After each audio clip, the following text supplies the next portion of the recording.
Hey everybody, welcome back to the Working Man's Whiskey. I'm Bobby. Tonight's review that I'd like to do is Southern Comfort, guys. And I know a lot of you are probably looking at this going, come on, kind of scraping the bottom of the barrel here. I'm really not, guys. Southern Comfort's been around a long time. And maybe hardcore, strictly bourbon or strictly Scotch people kind of turn their nose up at this. I know some people that do, but it's a classic, guys, and it's not a drink that's supposed to be taken too seriously. It's one that you're supposed to have fun with. It's been around since 1874, when a guy named M.W. Heron created Southern Comfort in a tavern called Macaulay's Tavern.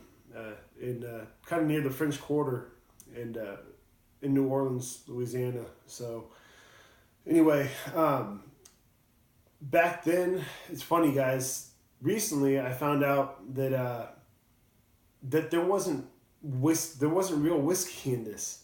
That it was whiskey flavoring, and it'd been that way since I believe the 60s or 70s. It's been that way a long time.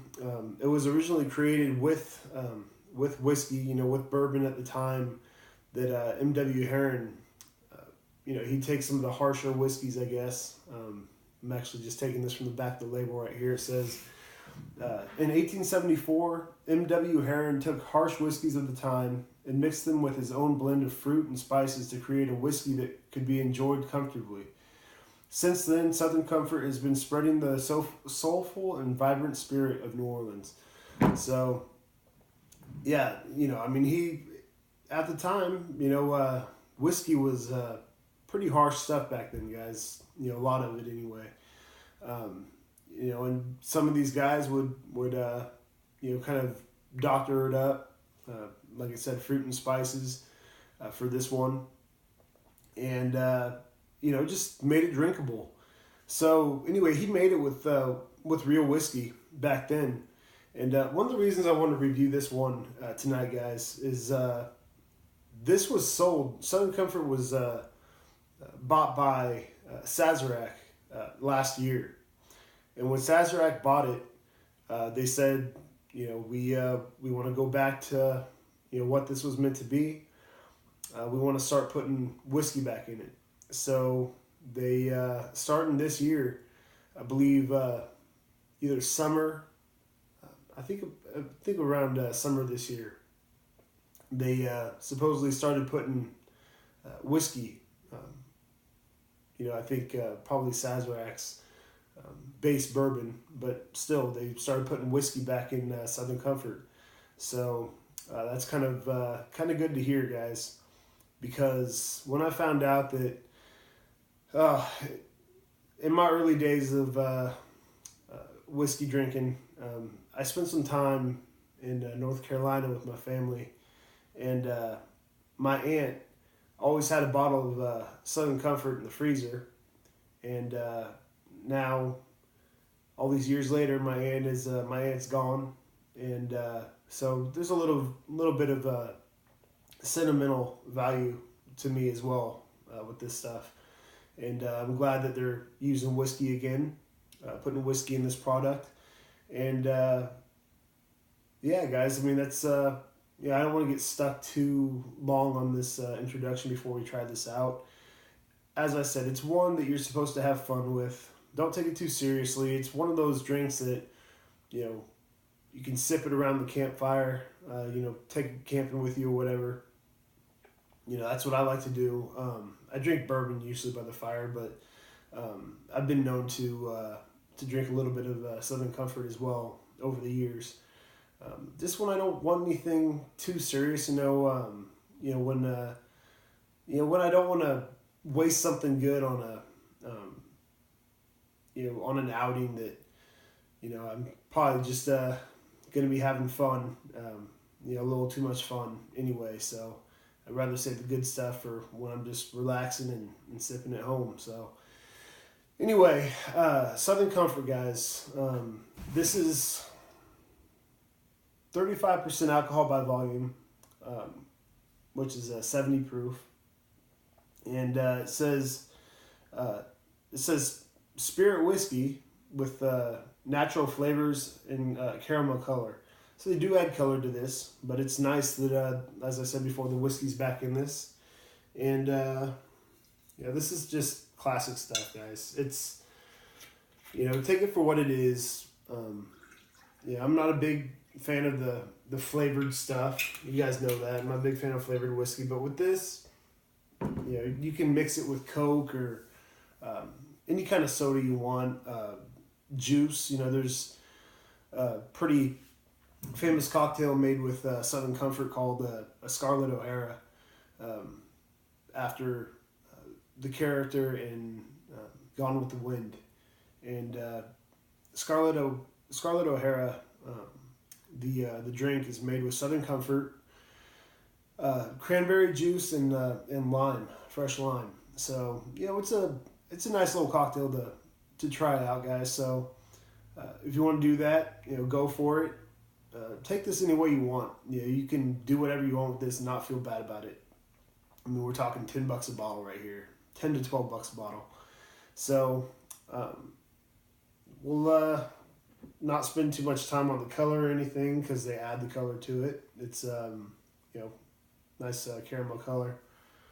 On the nose, though, guys, it's really fruity on the nose. It's almost like a cherry cough syrup or something. It's got kind of cherry flavor. I think M.W. Heron, when he first made it in 1874, he was using cherries and vanilla and all kinds of stuff. He'd throw in there. He would he'd let it, I guess, he'd mix all the stuff together and let it blend for several weeks, and then he'd add honey after that to get a little more sweetness. So anyway, it just it's really fruity, guys. Like I said, it smells like almost like cherry cough syrup to me. Kind of a peach schnapps thing going on, and little bit of spice. You know what this reminds me of, kind of, guys, is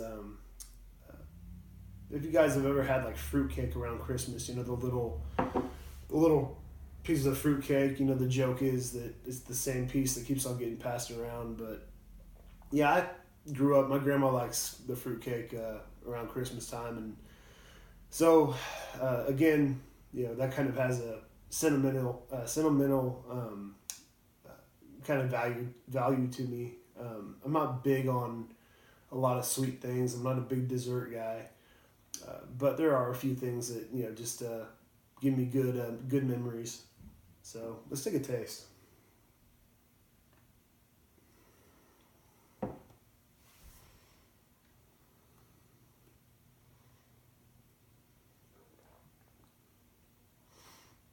Yeah, that's what it reminds me of. Is like that fruitcake taste. It was really sweet, cherries, a little bit of nuttiness in there, a little bit of spice in there, and it's just, as I said, it's just something that's good every now and then.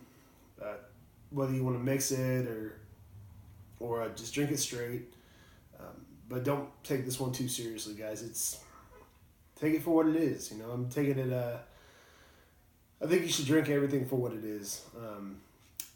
There are some great value bourbons on the bottom shelf, and yeah, they're probably not going to be as good as a $100 bottle of bourbon, but appreciate things for what they are, and just do what you want. That's the good thing. That's the cool thing about trying all these whiskeys out.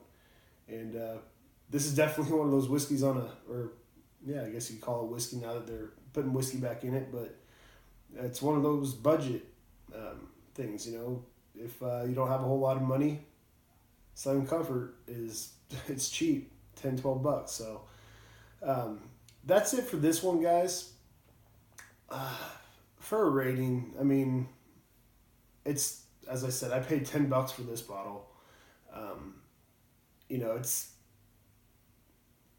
it's not something that I drink all the time. You know, I take a few sips of Southern Comfort. This bottle will probably last me quite a while. You know, just every now and then, you know, I'll take a sip. I think of my aunt, you know, and how she used to keep that bottle in the back of her freezer, and you know, I take a couple swigs every now and then. So, but yeah, that's I'd give this one for what it is, say an 80 out of 100. It's cheap. It's a classic, and you can do whatever you want with it and not feel bad about it. So that's it for this one, guys. This is review number 98. For 99 and 100, if you're a big time bourbon fan, you guys are not going to want to miss it. I'm going to be reviewing two of my favorite bourbons, and you know, getting back to you know, a couple reviews for you know, true bourbon lovers. You know, they're both very historical brands of whiskey, I'll tell you that. And I've reviewed, actually, you know what? 99 is one, you know, I've reviewed some of their products before. 100, guys, I kind of have it narrowed down to a couple of my favorites.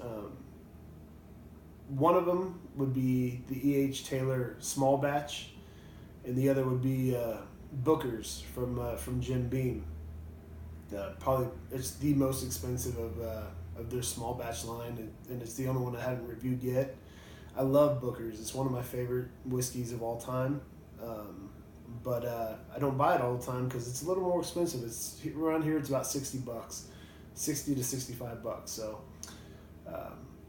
What I want you guys to do is vote on that. You know, who wants to see E.H. Taylor Small Batch? Who wants to see Booker's? And let me know. That'll be review 100. But 99 is something I already have sitting up in the cabinet, waiting to just waiting to be reviewed. And it's a good one, guys. It's a really good one, and it's right there in the, you know, about $30 range. I got it for $28.99 before tax, about $31. I think it was $31.49 after tax. Just walked out the door with it. So let me know what you guys think between the E.H. Taylor Small Batch and Booker's. Get back to me on here. Write to me on my Facebook page, The Working Man's Whiskey. And that's it for this one, guys. Look forward to talking to you guys soon. And until next time, cheers.